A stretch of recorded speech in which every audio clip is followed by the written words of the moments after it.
Welcome to our living room. So we're going to tell you a story. And it just happened yesterday. So it's fresh in our minds. Mm-hmm. We just got back really late last night from a 4-day river trip, the Klamath River. We went with our 2 youngest children and our youngest grandson. 5 of us had a really, really wonderful time. Even though it was 104 degrees, we just kept getting wet, and it was really, really special. And we were driving back, and we got wondering about the cars. Our truck that pulled the trailer had been taken by a shuttle driver, and it was safe in her backyard. But our 2 children had to leave their cars at the put-in, and we were assured that they would be safe. So we're just a little uneasy, and when we pulled into the place where the cars were parked, it became very obvious that our daughter Mira's car was broken into. We all got out, and you gotta remember it's 104 degrees. That's hot for us. And she discovered someone had taken a big rock and threw it in the back passenger window. There was glass everywhere. It was horrible.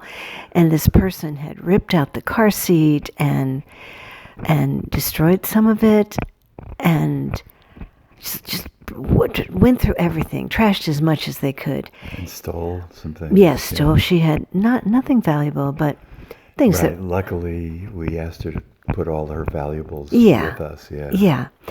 So, not such a good feeling.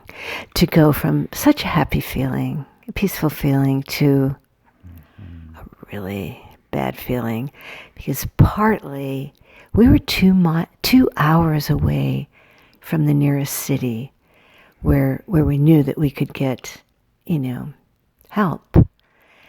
And, AAA, forget it. I mean, this was such a tiny town.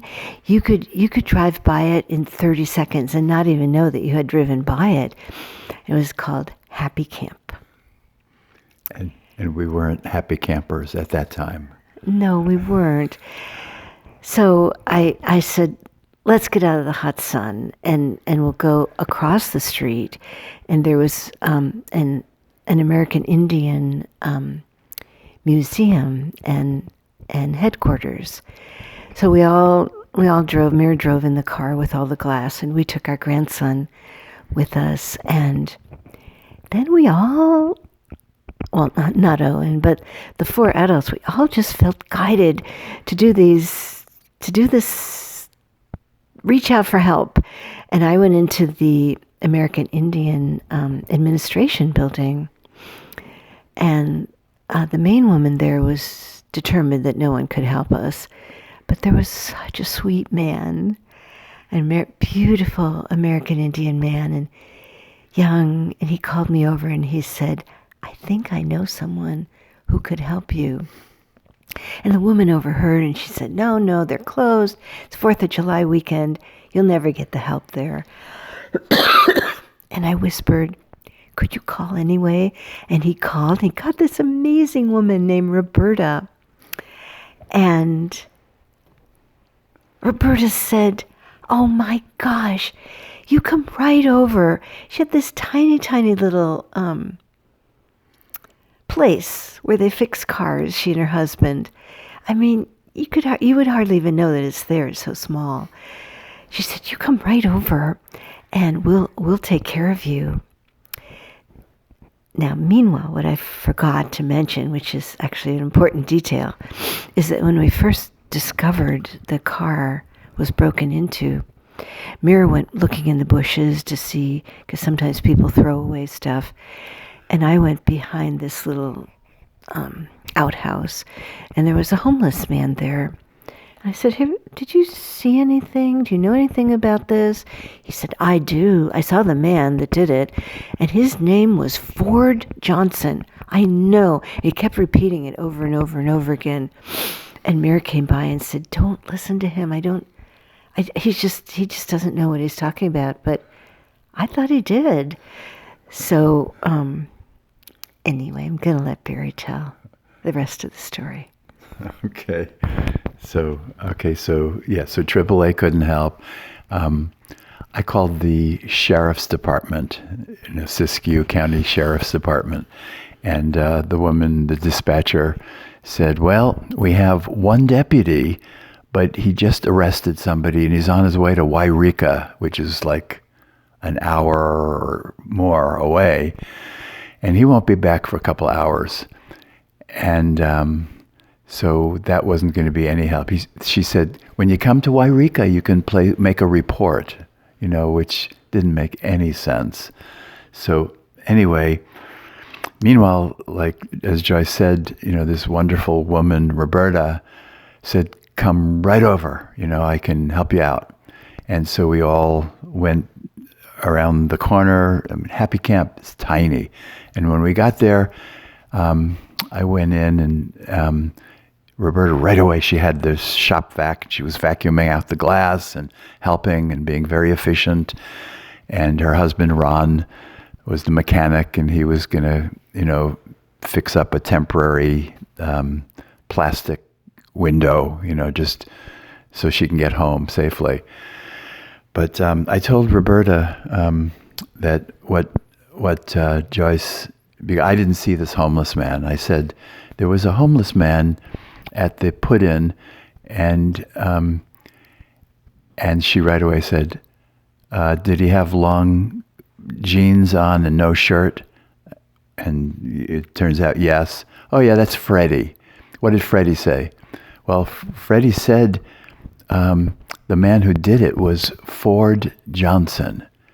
And she said, no, Ward Johnson. Ward Johnson is the one who did it. She knew. I have no idea how she knew, but she said, we've known Wardy for a long time, and he does all this stuff. He gives Happy Camp a very bad rap. And then I told her about the sheriff's department. She said, nah, let me take care of this. She got on the phone. She said, I just saw there was a highway patrol that she knew, a man. He just drove by. She knew where he was. She called. He came right over in his official vehicle. And we told him the story, and he said, oh yeah, Ward Johnson. All the police around the area have been looking for him for a week, because he's been doing all kinds of other stuff. So they're hunting for this guy. And the highway patrol guy, he takes out his phone and he says, we even know where he is. He set up a tent on this little island in the middle of the Klamath River. And then meanwhile, Ron, the auto mechanic, says, what island? And the guy shows him the phone with the tent and the island. And Ron, the garage owner, said, that's my island. That's not okay. I've told Ward not to ever camp there. But he was there. And then the highway patrol said he'd want to go right away, but he knows Ward has a gun, and he's alone, and he needed one other person to come. And Ron said, it's my island. I'm coming with you. I have an attack dog. We're going to corner him. And the highway patrolman said, all right, that's a good plan. And this is a small town where these things would never happen anywhere else. So, meanwhile, all this was going on, and you were... I was in charge of Owen, who's almost 5, and there's a little grassy area with a tree. We were sitting there with our 2 dogs. It was still 102. It was so hot. And he had this little fan. You've probably seen them. It's about this big. You can turn it on. There's 2 blades that go really fast. It's a battery operated. And he knew I was really hot. And he he was experimenting, seeing how close he could come to me. And he got the fan all completely caught in my hair. So I couldn't get it out.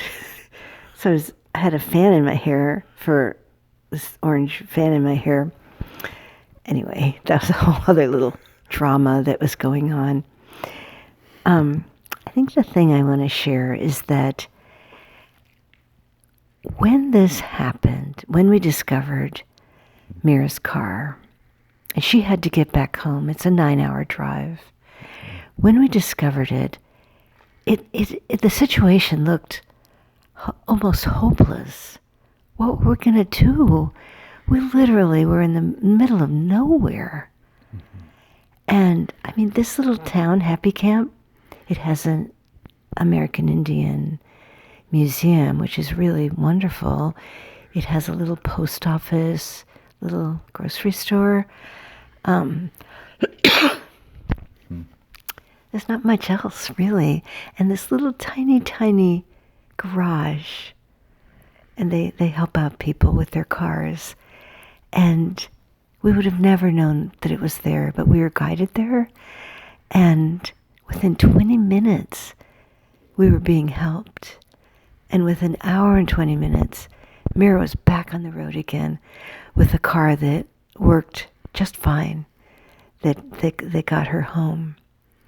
And I just feel that I like the words of, excuse me, I like the words of Mr. Rogers. And he tells children that when you're in trouble, look for the helpers, because they will always be there.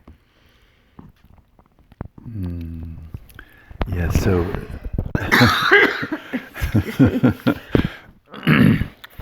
anyway, this dear couple. Keep going. What? Joyce is gonna get some water. This dear couple, they spent an hour, and they have a business, right? A shop. And I said, after it was all done, I said, please, can I pay you for all this time that you've put in? And the woman, she just looked at me and she said, absolutely not. This is about helping out. And the husband, Ron, he said, just pay it forward, which is so sweet. So for us to do something kind, maybe a little out of our way, that takes time, for somebody else. That's the beautiful thing. And what Joyce was saying, that, look for the helpers. Sometimes the helpers are not visible. Sometimes they're divine helpers. There's angels and divine beings who, they're always guiding us. And bad things happen, right? Hard things happen. And, it was deflating, to drive up and see the window missing, right, from Mira's car. That's in 104-degree temperature. But the blessing and the miracle is about the helpers who can be there for you, and how we're guided. We're really guided. So beautiful. So you're going to sing? I'm going to sing. So beautiful things can happen from really, really hard situations. And I wanted to share, I'm not sick with all the coughing. We actually drove through a pretty big forest fire on our way back home, and I think it's just reaction to the smoke. Yeah. So, yeah. All right. So the song, that just makes sense to sing is has probably the most powerful 2 words that can ever be spoken. Thank you. Thank you. And this wonderful couple at the garage, even the highway patrolman who was so willing to help us. And actually, he told Mira that they'll probably find all of her stuff and they'll ship it all back to her, And also this beautiful American Indian man at the administration building he really went out of his way, and he said, "Please don't judge us because this bad thing happened." He said, "There's so many good people here." I told Ron and Roberta when we left, we hugged, and we said, we've seen probably the worst of Happy Camp, with Ward Johnson, but we've also seen the best of Happy Camp, and that's the two of you. And then we were hugging, and it was beautiful. Yeah.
Divine presence,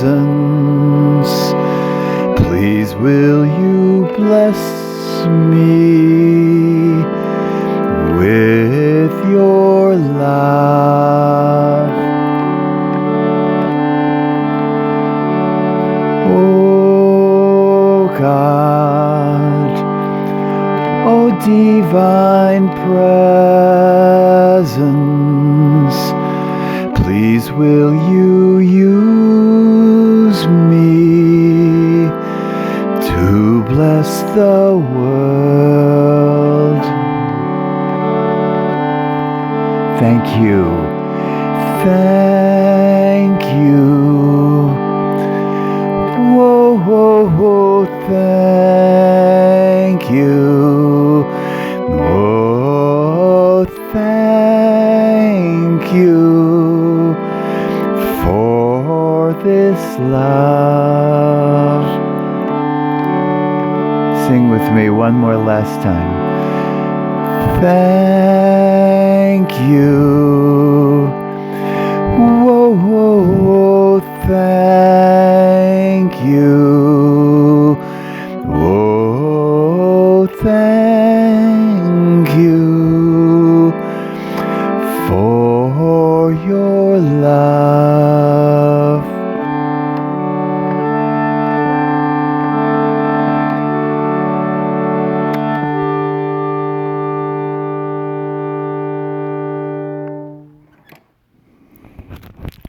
So just close your eyes a moment and just say those words. Thank you. Thank you. Thank you to the angels. Thank you to all the divine beings who help us so beautifully. But also thank you to the helpers, to those who we're guided to, who really just go beyond and help. And then we can be that for others too.